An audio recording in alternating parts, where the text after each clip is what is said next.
Oke, kita mulai. Bismillahirrahmanirrahim. Welcome back in my channel. Jadi kita kali ini akan membahas tentang bagaimana kita menilai jantung. Artinya di sini kita akan melakukan atau membahas tentang pemeriksaan fisik dan pemeriksaan penunjang yang terjadi yang bisa kita lakukan untuk menilai yang ada pada jantung. Baik itu menilai dari bunyi katupnya, bunyi jantungnya, maupun bunyi tambahan jantungnya, ataupun ada dari murmur. Kemudian kita bisa menilai dari inspeksi atau saat kita lihat dari bentuk dada, apakah ada deformitas di situ, apakah ada kelainan, apakah ada luka atau enggak. Terus habis itu kita lakukan perabaan atau palpasi. Kemudian setelah di palpasi kemudian kita dengar batas-batas, mungkin batas hepar, batas dengan organ-organ lain, kemudian kita ketuk-ketuk atau dengan melakukan perfusi. Kemudian yang terakhir adalah menggunakan telinga, kita dengarkan bunyi jantung yang ada di jantung itu. Jadi bisa menggunakan alat bantu. Di sini ada stetoskop, jadi nggak mungkin, tapi bisa aja hanya didengar dengan telinga untuk suara-suara murmur, mungkin dia dengan grade yang tinggi, grade 5 ataupun grade 6. Kemudian nanti di situ kita bisa nilai juga dari yang terpenting itu yang kedua adalah dari jugular vena pressure. Di situ kita menilai dari GVP-nya, yaitu karena merepresentasikan aktivitas dari atrium kanan ya di situ dan ventrikel kanan, sehingga berdampak pada tekanannya itu bisa naik ke vena jugularis yang ada di samping leher itu. Jadi nanti si pasiennya disuruh tidur miring 45 sampai 30 derajat. Ada yang bilang 35 tapi intinya miring. Terus menoleh ke kiri, nanti kita nilai di situ, kita tarik garis lurus dari sudut pertemuan antara apa ya, sternum itu yang di tengah itu ya, manubriosternum sama clavicula tengah itu, pertemuan di tengah itu. Nanti kita tarik garis lurus dan kita ukur berapa tingginya menggunakan penggaris. Kemudian kita juga melakukan ABI atau ankle brachial index, dimana kita itu mengetahui kelainan-kelainan darah di situ yang ada di perifer. Jadi itu nanti adalah tekanan darah yang di kaki dibandingkan dengan tekanan darah yang di tangan, dan nanti rasionya kita hitung apakah ukurannya itu lebih dari 0,9 atau enggak.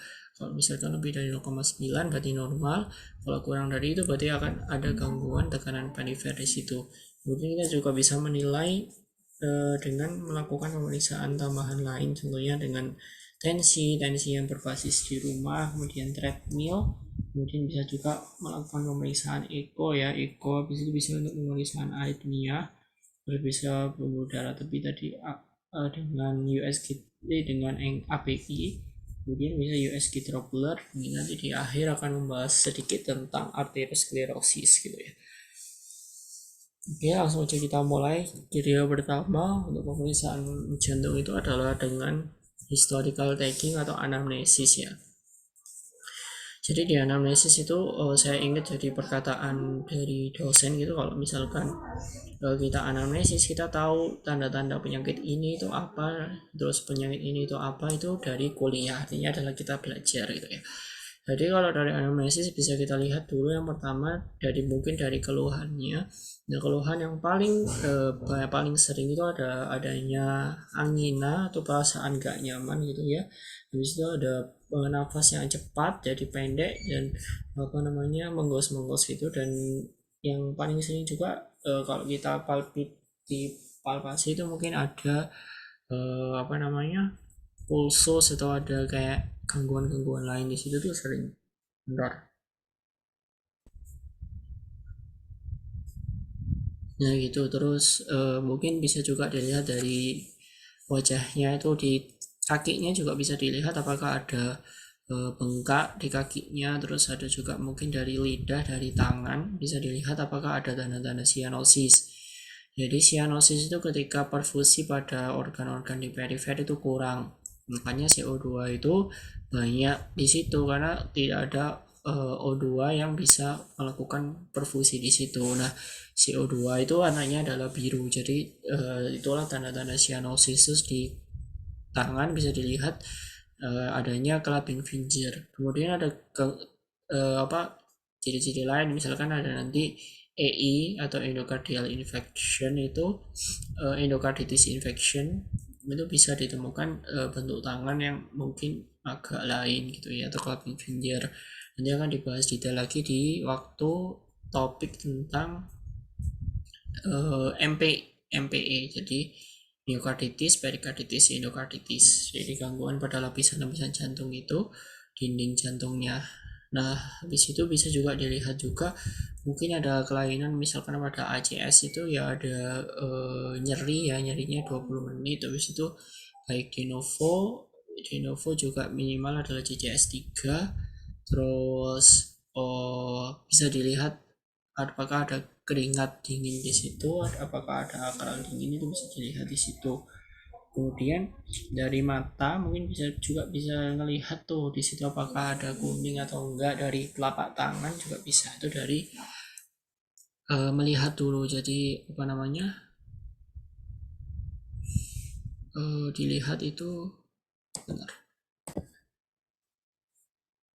Jadi lanjut, mohon maaf tadi ada gangguan, jadi ini agak bilang. Jadi kita lanjut. Jadi tadi itu ada gangguan, di inspeksi dulu, dilihat, habis itu dipalpasi dulu dengan menggunakan tangan, dimana ujung-ujung jari ini bisa untuk melihat yang namanya pulsasi. Jadi misalnya kita pulsasi arterinya itu menggunakan ujung jari ya, jadi nggak menggunakan siku atau menggunakan telapak, enggak. Dan terus di telapak tangan itu di bagian atas itu bisa mendengar yang namanya trill. Trill itu bunyi murmur yang terasa bergetar. Biasanya murmurnya itu derajat mulai dari derajat 4 ya, udah mulai terdengar bunyi trill. Terus yang di bawahnya itu untuk melihat penekanan atau aktivitas naik turunnya dari jantung atau ventricle. Jadi namanya adalah ventricular heave. Heave itu artinya pengangkatan. Jadi pengangkatan ventricle. Jadi mungkin jantungnya kalau kerasa ya, jadi kerasa kalau misalkan kita pegang sendiri di ada dorongan-dorongan gitu ya, ada dorongan-dorongan, itu namanya heave ya, atau nggak usah bingung, atau pengangkatan gitu. Kemudian bisa lalu kita perkusi ya, perkusi itu menentukan batas antara paru-paru dengan liver. Lalu pinggang jantung ya, kita perkusi di situ untuk menentukan batasnya mana. Kemudian di ditekan apa, diketuk-ketuk gitu, di perkusi namanya. Nah, setelah diperkusi barulah kita auskultasi menggunakan stetoskop. Nah, apa aja yang akan kita dengar? Kita dengar sini ada bunyi jantung, bunyi tambahan jantung, terus bunyi murmur juga bisa didengar. Terus yang penting diketahui, apa, stetoskop itu ada dua, ada bagian diafragma atau yang depannya, dan ada bagian bell. Nah, kalau diafragma dia itu untuk mengukur bunyi-bunyi yang keras, high pitch, tentunya adalah aorta stenosis. Terus kalau misalkan dia tuh menggunakan bell ya, bell dia tuh digunakan untuk mengukur yang bunyi-bunyi yang low pitch atau yang rendah. Contohnya adalah mitral stenosis itu. Nah, di sini bunyi jantung itu ada 4, ada S1, S2, S3, S4. Mana yang normal? Yang normal adalah S1, S2. Kalau pada anak-anak S1, S2, S3. Terus kalau ada kelainan baik S1, S2-nya itu ada terjadi keras, tambah keras, ataupun S1-nya soft atau terdengar lembut. Nah, S3 itu normal kalau misalkan pada anak-anak. Kalau pada selain anak-anak berarti ada kelainan di situ, kelainan pada early diastole dan pengisian LV-nya dia itu secara pasif. Dan S3, kalau S4 juga kalau misalkan ada kelainan maka di situ misalkan dia S4 terdengar maka dia itu ada kelainan. Kemudian kita cari juga apakah ada spitting atau bunyi jantung yang menjauh gitu ya, antara khususnya ini di A2, antara bunyi pulmonal, katupulmo, dan aorta yang menutup. Oh ya, sebelumnya harus tahu bahwa saya kalau S1 tuh bisa bunyi karena di situ ada penutupan dari M1T1, artinya mitral dan tricuspid. Katup mitral dan tricuspid yang menutup itu akan menghasilkan bunyi jantung S1. Dan ini bisa didengar dalam posisi left lower sternal border, jadi left lower sternal border itu pada orang-orang yang muda. Kemudian ada bunyi jantung S2. Nah, bunyi jantung S2 ini terjadi karena penutupan A2 B2 atau katup dari aorta dan katup pulmonal. Di situ terjadi penutupan dan ini terdengarnya itu di ICS2 ya, ICS2 dan posisi pasien itu di supin atau terlentang ke atas. Itu nanti kita dengar di situ bunyi S2. Nah, kalau misalkan tadi ada spitting, misalkan A2, sorry ya, ada spitting itu berarti ada kelainan. Bisa juga adanya yang mengeras, jadi misalkan P2-nya lebih keras daripada A2, kan harusnya adalah sama. Nah, kalau P2 lebih keras dari A2, maka bisa ada indikasi di situ adalah pulmonary hypertension. Kalau misalkan A2-nya lebih keras dari P2, maka itu ada hipertensi sistemik di situ, kelainan hipertensi sistemik. Nah, tadi kalau spitting itu jarak ya. Jadi ada interpretasi sendiri. Oke, kita lanjutin dulu ke S3. S3 sama S4 itu hampir-hampir mirip, tetapi S3 itu munculnya setelah S2. Jadi S1, S2, S3, dan S4 itu munculnya di awal sebelum dari S1. Nah, S3 itu terjadi saat early diastole, dan yaitu pengisian LV-nya adalah secara pasif. Dan biasanya adalah menggambarkan CHF atau chronic heart failure.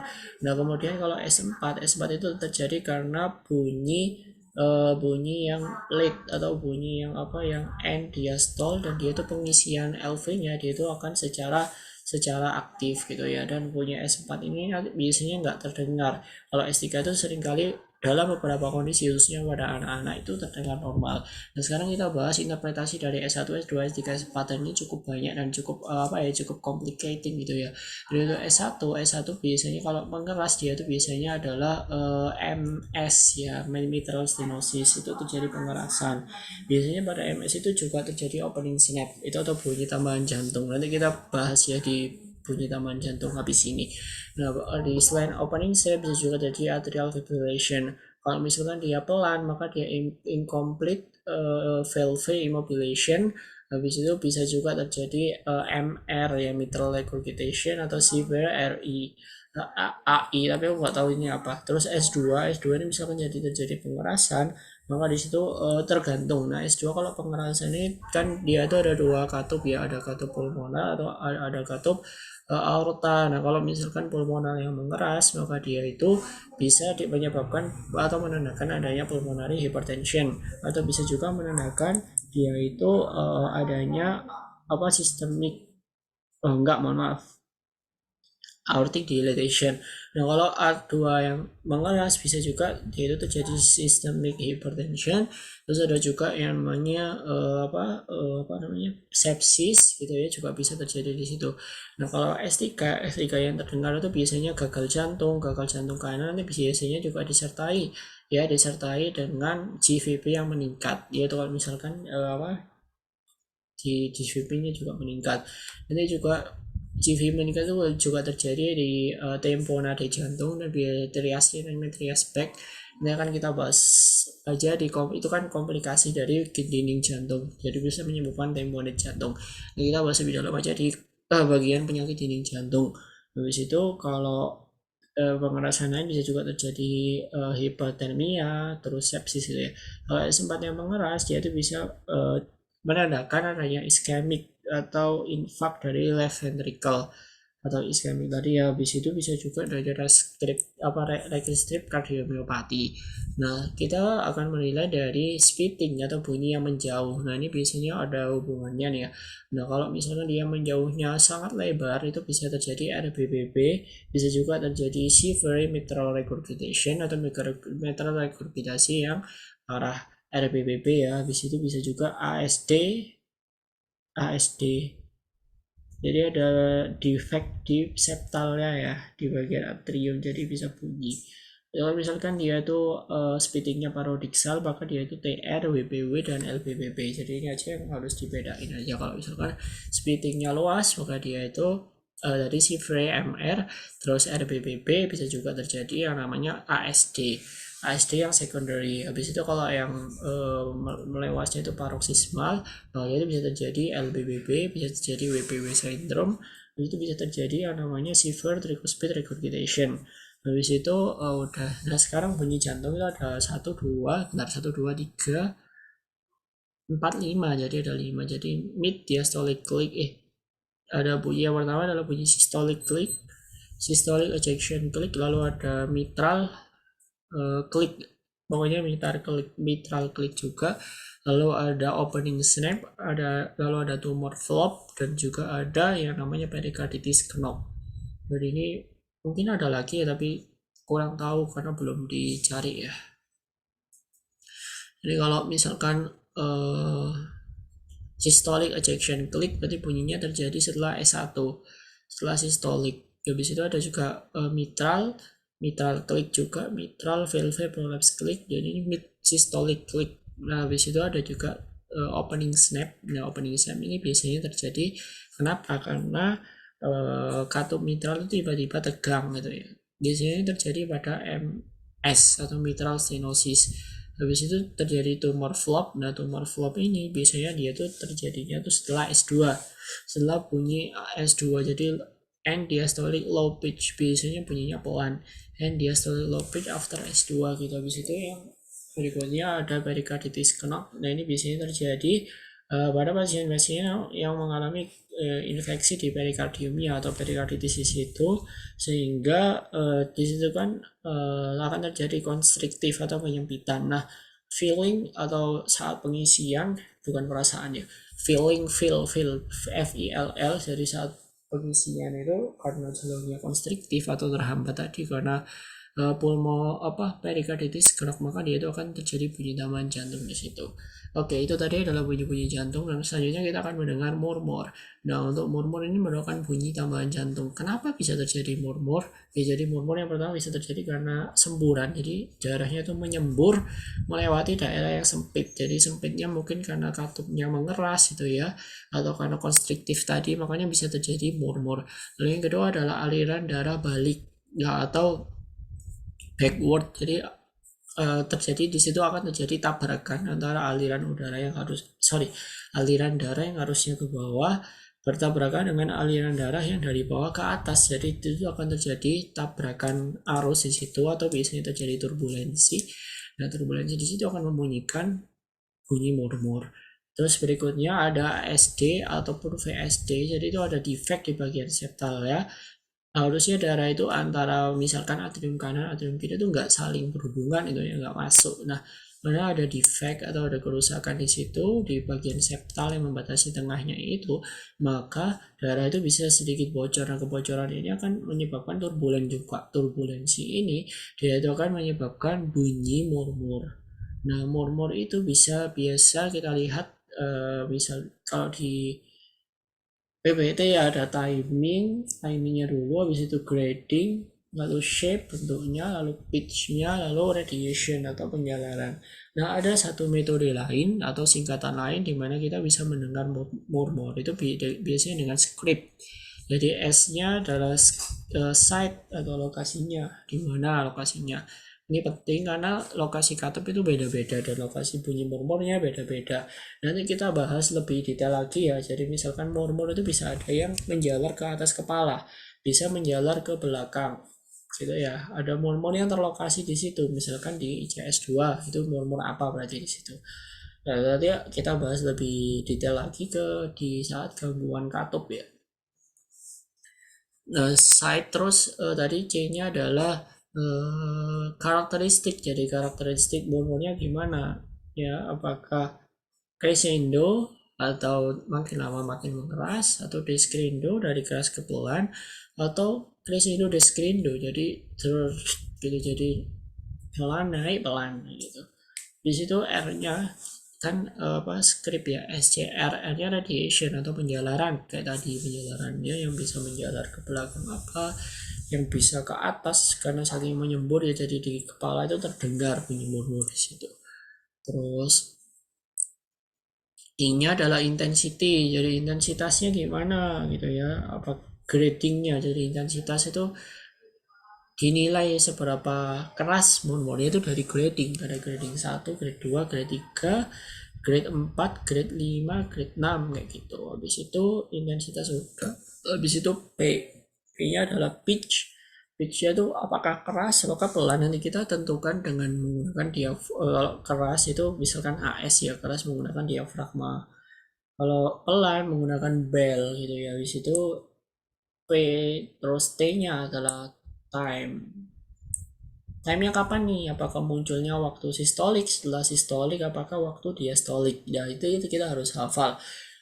Banyak banget, tapi cara kita hafalinnya adalah diastoliknya aja karena cuma dikit. Jadi cara hafalinnya adalah S1R sama S2S. Artinya apa? Jadi bunyi jantung S1 kan mitral sama tricuspid. Tadi kan S1R, jadi mitral regurgitasi. S2R, S1S gitu aja. S2R gitu. S2 itu apa? S2 kan bunyi katup pulmo sama katup aorta. S2R berarti pulmo regurgitasi dan aorta regurgitasi. Terus S1S, S1 itu bunyi katup apa? Bunyi katup tricuspid sama katup mitral. Nah, tricuspid itu S1S jadi tricuspid stenosis dan mitral stenosis itu biasanya bunyinya adalah diastol. Selain itu misalkan yang lain-lainnya ya, itu berarti adalah kalau nggak sistolik ya continuous, tapi kalau continuous itu nggak cuma dua, berarti sistolik misalkan aorta regurgitasi kan aorta stenosis kan nggak dibahas selain tadi. Jadi S2 R, S1S, S2 itu A sama P, berarti AR aorta regurgitation, terus sama PR pulmonary regurgitation. S1S artinya adalah mitral stenosis dan tricuspid stenosis. Nah, habis itu grading. Grading ini ada yang berbasis 6, ada yang kan grading kan 1/6, 2/6, 3/6, 4/6, 5/6, 6/6. Ada yang cuma berbasis 4, jadi 1/4, 2/4, 3/4, 4/4. Apalagi itu, jadi kalau 1/6 ya itu jarang terdengar. Kalau 2/6 itu terdengar pelan. Kalau 3/6 itu mudah untuk terdengar. Kalau 3/6, kalau 4/6 dia itu terdengar dan biasanya terdengar bunyi trill. Udah mulai terdengar bunyi trill. Artinya kalau kita palpasi atau kita gunakan tangan. Bentar. Jadi kalau kita gunakan tangan itu teraba trill ya di ujung-ujung telapak itu ya. Terus kalau 5/6 dia tuh udah bisa kita tempel aja mikroskop stetoskop ya, diafragma ya, kita gak usah ditekan dan dia udah terdengar bunyinya keras. Terus kalau yang 6/6 itu sangat keras, bahkan kita tempel aja telinga mungkin ke dadanya itu udah terdengar murmur, jadi keras banget. Nah, kalau 1/4 berarti 1/4-nya berarti kan jarang terdengar. 2/4 terdengar pelan, 3/4 terdengar dengan mudah, kalau 4/4 itu terdengar keras gitu aja. Tapi yang lebih spesifik tadi yang pakai derajat 6 derajat itu tadi ya. Jadi misalkan ada pertanyaan nih, kapan kita bisa mengenal trill? Mengetahui trill itu ketika murmurnya adalah derajat 3. Kalau derajat 4 yaitu udah kita tempelkan aja diafragma dari stetoskop udah bisa terdengar. Kalau derajat 6 itu kita tempel telinga aja ke dada udah bisa terdengar keras. Nah, murmur tadi grading habis itu adalah bentuk crescendo. Ini aku udah serang PPT aja ya. Crescendo, descendo gitu aja gampang. Terus pitch-nya juga sama. Tadi yang kalau keras pakai diafragma, jatuhnya AS. Kalau pelan berarti dia pakai bell. Habis itu penjalaran. Nah, penjalarannya dia akan dibahas lebih detail lagi di gangguan katup. Nah, setelah bunyi murmur kita dengar, kita bisa mengetahui adanya pulsus ya. Pulsus. Oh ya, sebelum kita ke pulsus, kita mengetahui penilai dari GVP aja dulu. Jugular vena pressure. Ya, gelombang GVP itu normalnya A naik, terus X turun, lalu ada C naik dikit, lalu X aksen turun, lalu ada V naik, lalu ada Y turun. Jadi ini manifestnya apa? Jadi yang pertama adalah karena atrium kontraksi. Nah, atrium kontraksi itu dia itu akan ke atas ya, menekan ke vena jugularis. Ini gelombang A. kemudian atriumnya relaksasi, terus ventrikelnya mulai terisi nih, maka turun atau X pertama. Nah, lalu ada saat early, jadi saat early ventricle kanannya kontraksi awal, dia akan menutup katup tricuspid dan naik dikit. Habis itu dia kan setelah kontraksi kan ventrikelnya mengecil, atriumnya membesar, makanya tekanan darahnya turun lagi yang di vena, jadi itu X aksen. Nah, batasnya kapan? Saat penuh. Nah, saat arteri penuh, maka dia itu akan naik lagi ya, atau V. Jadi V itu saat arterialnya relax, arterial penuh terisi darah, atau masih tertutup, darah yang penuh tadi menekan menekan JVP. Nah, habis itu terjadi Y. Y itu ketika tadi kan darah di atrium udah penuh nih, udah penuh, terus eh udah penuh, terus katup tricuspid terbuka, makanya darahnya dari atrium yang penuh tadi berpindah ke ventrikel, tapi ini sebelum atriumnya kontraksi ya, jadi itu turun atau iya lagi. Nah, kalau atrium kontraksi lagi, ulang lagi ke gelombang A tadi kayak gitu. Itu adalah GVP. Cara mengukurnya adalah kayak tadi, di pasiennya ditidurkan, kemiringannya mungkin 45, terus bisa 35 juga, ini ya 30 juga bisa, ininya miring, kemudian ditarik garis lurus tuh ke sudut angle of Lewis namanya. Jadi manubrium sternum sama clavicula itu ketemu di situ, di tengah-tengahnya itu ditarik garis lurus dari bendungan venanya. Jadi diukur normalnya berapa, 3, kadang bilang 4,5. Nah, GVP itu bisa untuk menilai pembesaran atrium. Kalau misalkan terjadi pembesaran atrium, maka dia itu bisa juga gagal jantung kanan. Nah, apa bedanya GVP sama arteri karotis ya? Jadi kalau GVP itu dia itu bifasik, kalau arteri karotis monofasik. Habis itu dia itu kalau dari terhadap misalkan inspirasi, maka dia itu GVP itu bisa merespon terjadi peningkatan. Kalau arteri tidak. Habis itu palpasi, nah yang GVP itu tidak teraba kalau misalkan kondisi normal. Berarti kalau teraba berarti ada kelainan. Nah, kalau yang karotid itu teraba. Habis itu kalau GVP itu bisa ditekan di dalam, ya maksudnya dapat ditekan dengan lembut di dasar vena kayak gitu. Jadi perbedaan itu tadi dari misalkan dari GVP tadi bifasik, kalau yang satunya karotid monofasik. Terus kalau dari apa ya, dari respon inspirasi, CVP bisa merespon, bisa terjadi penonjolan. Kalau misalkan karotid enggak. Habis itu bisa juga dinilai dari dari palpasi, apakah palpable atau enggak, teraba atau enggak. Kalau misalkan CVP itu enggak teraba, kalau yang karotid itu teraba, ya benar, kalau itu teraba. Berarti kalau GVP teraba berarti ada patologis kelainan di situ. Terus bisa juga maksudnya bisa ditekan dengan lembut di vena gitu maksudnya deh. Terus kalau di jari kita tuh bisa lihat apa namanya clapping finger, clapping finger. Terus ada edema itu kayak edema pitting ya, apakah balik atau enggak. Nah, kalau non pitting kan balik. Nah, edema itu derajatnya itu ada 4, 0, derajat 1, 2, 3, 4. Kalau derajat 1 dia itu kurang dari 2 cm. Maksudnya apa yang kita tekannya itu ada itu kurang dari 2 cm. Kalau derajat 1 berarti 2 sampai 4, derajat 2 itu 4 sampai 6, derajat 3 6 sampai 8. Nah, untuk dari waktu dari tekan sampai kembali, kalau derajat 1 itu cepat. Nah, kalau derajat 2 itu 10 sampai 15 detik. Jadi cepat sesuai balik. Nah, kalau yang derajat 3 itu 1 menit. Kalau derajat 4 nih paling 6 sampai 8 bukan ondulasi kan kalau skin test ya. Maksudnya cekungannya tuh balik normal. Diameter cekungannya tuh bisa 6 sampai 8 mm ya, milimeter kecil kok, nggak senti kan gede banget ya. Mm, dan itu biasanya bertahannya 2 sampai 5 menit nih baru balik. Yaitu derajat edema yang parah atau derajat tinggi yang paling 4. Nah, setelah menilai edema, kita juga bisa menilai pulsus. Nah, ini aku kurang paham ya dengan pulsus ini.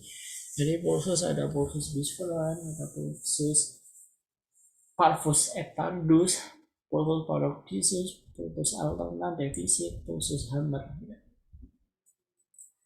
Bingung deh. Kalau pokoknya difference ada 2, dan nanti ini difference itu ada yang perlu dihafalin, itu difference sama parvus etandus dia. Jadi ada gangguan katup itu ada yang kenapa bisa Pulsus bisferan bisa juga, pulsus paradoxus itu juga harus dihafali. AR ya, AR itu pulsus paradoxus, ASD juga bisa. Jadi dia itu ada pulsus, sebenarnya dia itu naik turun turun turun turun naik naik naik. Jadi kayak Descrimbek gitu. Kalau pulsus different maka ada kayak capit. Nah, kalau pulsus hambar itu dia tuh setelah gelombang akan harusnya turun, ada C, ada I. Kalau C ini dari A langsung turun.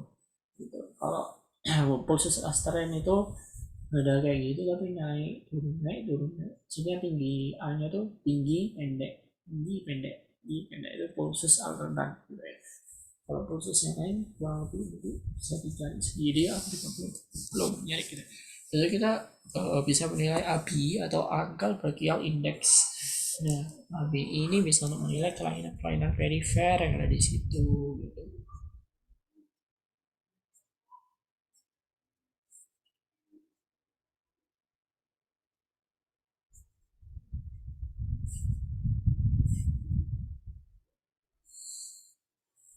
Nah, BI tadi kaki pertangan ya. Terus dibandingkan rasionya. Kalau misalkan lebih dari 0,90 aja berarti udah normal. Kalau kurang dari itu berarti nggak normal. Artinya ada gangguan tekanan di perifer gitu ya. Jadi tekanan yang di sentral sama di perifer itu beda. Kalau bisa dinilai dengan ABI. Nah, udah itu aja dari pemeriksaan. Oh ya, terus selanjutnya adalah kita lakukan pemeriksaan tambahan. Jadi HBPM, Home Blood Pressure Monitoring. Nah, itu berbasis pengukuran di rumah gitu ya. HBPP itu untuk sistoliknya lebih hasil 35, diastoliknya adalah 85. Dan ini nilai rata-rata tekanan darah minimal 3 hari dalam 6-7 hari berturut-turut dilakukan saat pagi dan sore hari, dilakukan 2 kali dengan selang 1-2 menit. Jadi gini ya, selama 1 minggu itu pasien harus diukur 3 kali. Setiap hari diukur 2 kali. Setiap pengukuran diukur 2 kali. Dengan jeda 2 menit. Jadi misalkan pagi nih jam 7. Oke, jam 7 kita ukur. Tunggu 10 menit. Jam 7 lebih 10 kita ukur lagi. Sore misalkan habis asar jam 4 kita ukur lagi. Tunggu lagi 10 menit. Terus diukur jam 4 lebih 10. Gitu 3 hari dalam seminggu. Berturut-turut ya. Jadi misalkan Senin kayak gitu, Selasa kayak gitu, Rabu kayak gitu. Nggak boleh Senin, Kamis, Jumat ya nggak bisa. Atau Senin, Kamis, Sabtu ya nggak, karena harus 3 hari berturut-turut gitu ya. Pagi sore, misalkan pagi terus jam 10 gitu diukur lagi ya nggak, jadi pagi sore. HBPM, Home Blood Pressure Monitoring. Itu bisa menggunakan treadmill, bisa yang lain, bisa menggunakan USG droplet itu untuk memburu darah karotisnya. Nah, sekarang kita bahas tentang arteriosklerosis nih. Sebentar, wait ya.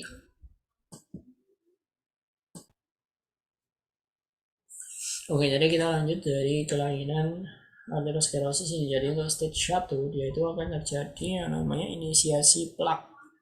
Dari situ LDL ya akan menumpuk dulu. Stage 2, LDL ini akan meningkat sehingga terjadi misalkan terjadi kerusakan di situ, disfungsi endotel. LDL ini akan masuk ke tunika intima sehingga molekul-molekul adhesi itu akan hemotaktin itu akan masuk. Adhesi dan hemotaktin masuk. Nah, setelah masuk ada stage 3, di mana stage 3 itu yang terjadi adalah dia itu makrofag aktif, monosit menjadi makrofag aktif. Makrofag aktif akan membentuk yang namanya foam cell, dan foam cell akan terjadi fatty streak. Nah, stage itu stage 3. Kalau stage 4 dia itu akan menjadi proliferasi dari tunika media ke tunika intima. Di situ dia itu akan penumpukan ECM, extracellular matrix atau CEM ya. Di sini dia itu terbentuk fibrosis cap di situ. Ya. Nah, lalu stage 5 dari 4 ke 5 itu fibrosis capnya menipis, sitokinnya berlebihan, sehingga lalu lanjut ke stage 9 terjadi ruptur. Menjadi ruptur itu sel ini akan membentuk yang namanya trombus. Jadi fase-fasenya itu, jadi yang pertama inisiasi dulu, yang kedua adalah molekul adhesinya datang, yang datang, terus yang ketiga dia itu akan makrofag itu menjadi melanosit aktif akan membentuk foam cell akan terjadi fatty stage. Lalu stage yang keempat, akan terjadi penumpukan ECM, extracellular matrix, kolagen, gitu, mengumpul di situ terus dia itu akan membentuk fibrosis gap. Nah, lalu stage 5 fibrosis gapnya menipis tapi sitokinnya berlebih, dan yang stage ke-6 yaitu akan terjadi ruptur sehingga plak-plaknya akan pecah dan membentuk yang trombus. Oke, well itu aja dari topik pertama dari assessing heart. Jadi tadi kita udah dari inspeksi, dari palpasi, lalu dari perkusi, lalu dari auskultasi, kita sudah mendengar dari bunyi-bunyi jantung S2 S3 S4 S1 S2 S3 S4, terus bagaimana bunyi murmur tadi. Ini murmur yang perlu diingat tadi script. S-nya adalah site lokasi, C-nya adalah karakter, gimana bentuknya, terus R-nya adalah SCR-nya itu adalah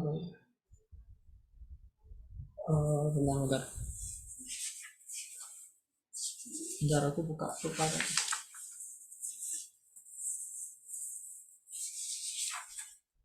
Tadinya penjalanan radiasi, ini intensity, P-nya pitch, dan T-nya adalah time. Nah, timing ini adalah yang historik atau diastolik.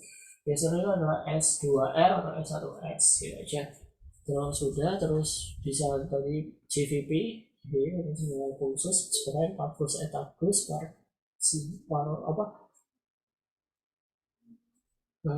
pulsus apa lagi, pulsus Jesus itu ya, terus jalan. Terus habis itu ambil bentuk indeks, terus bisa profesionalisasi yang lain, USG droplet, dan lainnya adalah proses terjadi aterosklerosis. Well, itu aja sih udah, ya wis, dan see you in next part. Thank you.